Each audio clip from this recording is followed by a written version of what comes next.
Here's a compelling and immersive opening scene in English, staying true to the original storyline, but enhancing the tension, atmosphere, and emotions. The crisp mountain air stung Alexander Whitmore's face as he adjusted the straps of his weathered backpack. The early morning sun cast long golden streaks across the Montana wilderness, illuminating the towering evergreens and jagged rock formations. Every step along the narrow ridge sent loose gravel tumbling down into the abyss below, a stark reminder of how perilous this terrain truly was. Alexander had always found solace in these solo hikes, a temporary escape from the noise of civilization. But today, something felt different. An unease settled deep in his bones. Then it happened. A faint, high-pitched cry. He froze. The wind howled through the canyon, but beneath its whispering wail was something desperate, something fragile. His heart quickened as he scanned the rocky cliffs below. Then his breath caught in his throat. There, barely clinging to a jagged outcrop, was a tiny bear cub. Its small body trembled, claws desperately scraping at the unforgiving stone, its dark eyes darting in terror. Below, the violent river surged, a merciless force that would claim the cub in an instant if it fell. The mother bear was nowhere in sight. A war raged in Alexander's mind. Every rational thought screamed at him to turn away. This was not his fight, the risks too great. But then, the cub let out another cry, weaker this time. Something inside him clenched. Could he really walk away? He knew the answer before the thought had fully formed. He tightened his grip on his backpack and whispered to himself, "I have to try." Here's a gripping and immersive rewrite of the rescue action scene, staying true to the core story while amplifying the tension, urgency, and emotion. Alexander's pulse thundered in his ears as he secured the rope around his waist, anchoring it to the thickest pine tree he could find. His fingers trembled slightly as he double-checked the knots. This was far from a calculated climbing expedition. It was a desperate gamble. The bear cub whimpered again, its tiny claws scratching against the rock, struggling to hold on. The mere thought of it plummeting into the roaring river below sent a wave of dread crashing through Alexander's chest. Taking a deep breath, he gripped the rope and began his descent. The rock face was treacherous, every step sending pebbles tumbling into the abyss. His boots struggled to find stable footholds, and the biting wind clawed at him, making the climb even more perilous. Halfway down, his foot slipped. His body lurched sideways, the sudden jerk nearly pulling the rope loose. His breath hitched, heart hammering as he clung on for dear life. He forced himself to stay focused. The cub was now within arm's reach, its wide, frightened eyes locked onto his. Slowly, cautiously, he extended a hand, murmuring soft reassurances. The cub flinched at first, but was too exhausted to resist as he carefully wrapped it in a makeshift sling.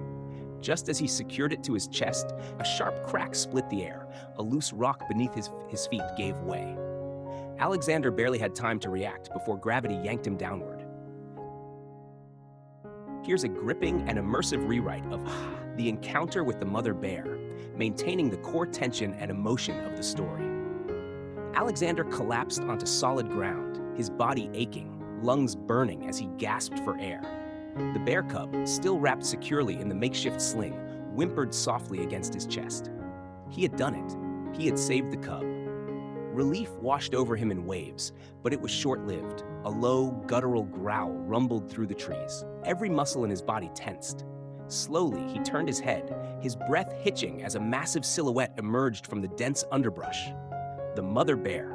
She was enormous, her dark fur glistening under the morning light, her heavy paws pressing into the earth with deliberate, slow movements. Her eyes, deep and piercing, locked onto Alexander with an intensity that made his blood run cold. He knew exactly what she was thinking. "You have my cub." His instincts screamed at him to run, but he knew that was suicide.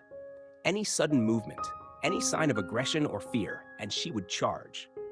He forced himself to remain still, his hands trembling as he gently loosened the sling. The cub let out a soft cry and wriggled free, stumbling toward its mother on unsteady legs. The bear's gaze flickered between Alexander and her cub. The air between them was charged, a silent standoff teetering between danger and understanding. Then, to his utter disbelief, the bear nudged the cub closer to her, lifted her head, and held his gaze. There was no rage, no attack, only something deeper, recognition. Then, with one last lingering look, she turned and disappeared into the forest, her cub trotting close behind. Alexander exhaled shakily, realizing only then that his hands were still clenched into fists. He had survived. But more than that, he had just shared a moment with one of nature's most powerful creatures. Here's a compelling rewrite of the bond between Alexander and the bear family, enhancing the emotion, tension, and sense of mystery. Days passed, but Alexander couldn't shake the feeling that he was no longer alone in the wilderness. It started with small things, deep claw marks on a tree near his cabin, as if left deliberately. Then one morning, he found a neat pile of fresh berries resting just outside his door, untouched by scavengers. At first, he dismissed it as coincidence. But when he spotted large tracks circling his cabin, he knew the truth. The bear had returned. A strange, unspoken connection had formed between them. Alexander had saved the cub, and in some inexplicable way, the mother bear seemed to understand.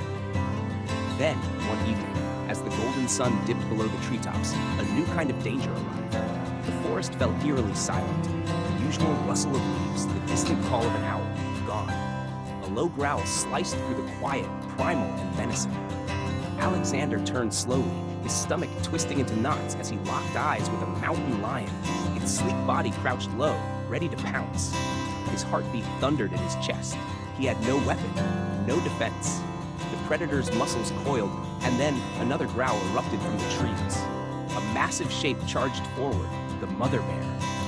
The mountain lion hesitated, then bolted into the underbrush, vanishing as quickly as it had appeared. Breathless, Alexander turned to his unexpected rescuer. The bear stood just feet away, her dark eyes locked onto his. She wasn't just watching him, she was protecting him. And in that moment, he knew. He was no longer just an outsider in this forest. He was part of something bigger. Here's an immersive and suspenseful rewrite of the discovery of the mysterious cave, capturing the tension, wonder, and eerie atmosphere of the moment. The air was unnaturally still as Alexander pushed deeper into the forest, following an instinct he couldn't explain. The mother bear had appeared outside his cabin that morning, lingering at the tree line longer than usual. But instead of watching him from a distance, she had turned and walked away, pausing only to glance back as if urging him to follow. Curiosity gnawed at him, so he did. She led him through dense undergrowth, past ancient trees that seemed untouched by time. The deeper they went, the quieter the forest became. Then, as they reached the base of a rocky cliff, she stopped. Alexander's breath hitched. Nestled beneath a thick curtain of ivy and moss was a narrow entrance, a cave. The bear didn't move, her dark eyes steady as she held his gaze. It was as if she was waiting. Heart pounding, Alexander stepped closer, brushing away the ivy. A cool draft seeped from within, carrying the scent of damp earth and something older, something untouched. He clicked on his flashlight, the beam cutting through the darkness. As he moved inside, his breath caught in his throat. The walls were covered in carvings, symbols, animals, and crude human figures intertwined in intricate patterns, etched deep into the stone. One image stood out, a large bear standing beside a man, their forms nearly fused together. A chill crept down his spine. Had this been waiting for him all along?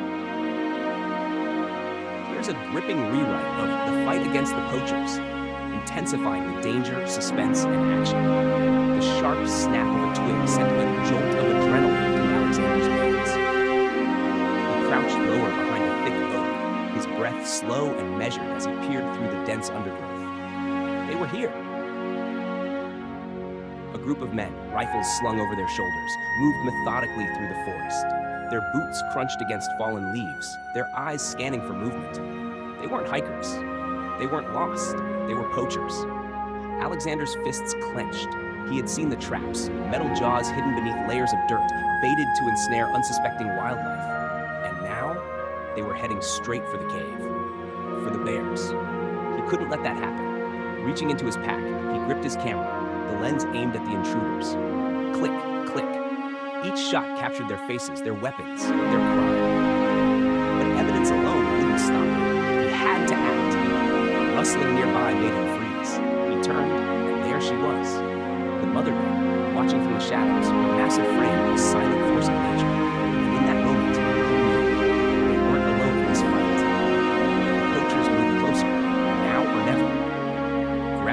nearby rock, Alexander hurled it into the underbrush. The loud crash sent the men spinning toward the noise, rifles raised. Before they could react, a thunderous roar shattered the silence. The mother bear burst from the trees, charging forward at terrifying speed.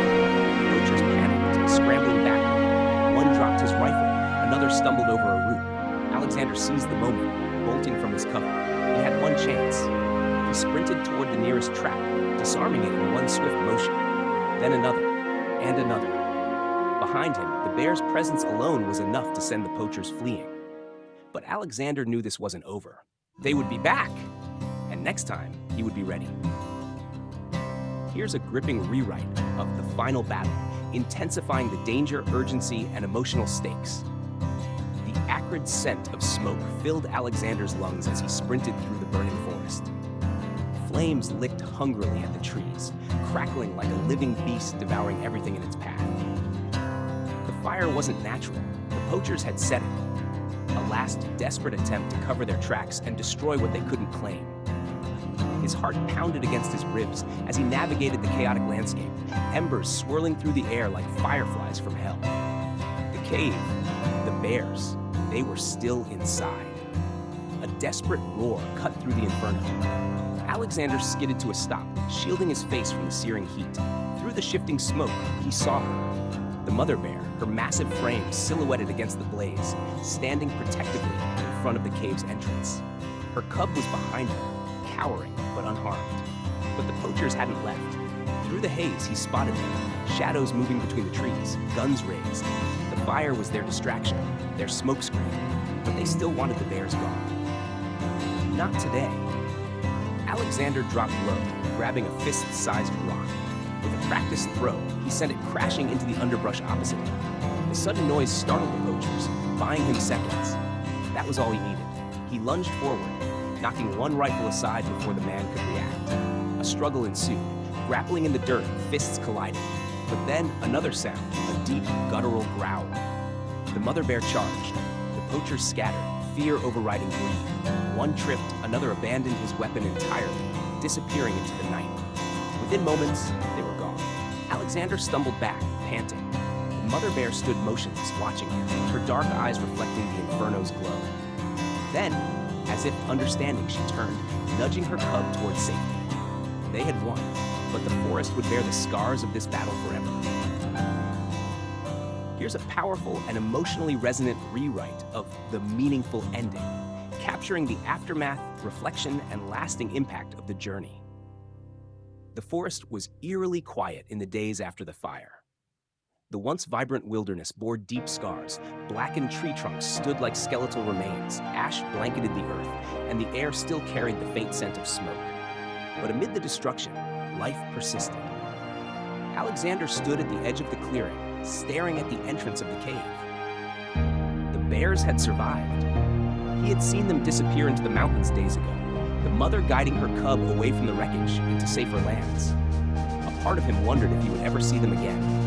The town had taken notice of what happened. His evidence, photos of the poachers, the burning traps, the senseless destruction, had sparked outrage. The authorities had finally acted. The remaining poachers were arrested, and the government declared the area a protected wildlife zone. But Alexander's battle wasn't over. He refused to let the forest heal in silence. Partnering with conservationists, he helped restore what had been lost, replanting trees, reinforcing habitats, and educating others about the fragile balance of nature. The fight to protect the wild had only just begun. One morning, as he sipped coffee on his cabin porch, he noticed something at the tree line. A shadow moved between the trees, large, familiar. The mother bear. She didn't step forward, nor did she linger, but before disappearing, she turned her head, just briefly, holding his gaze.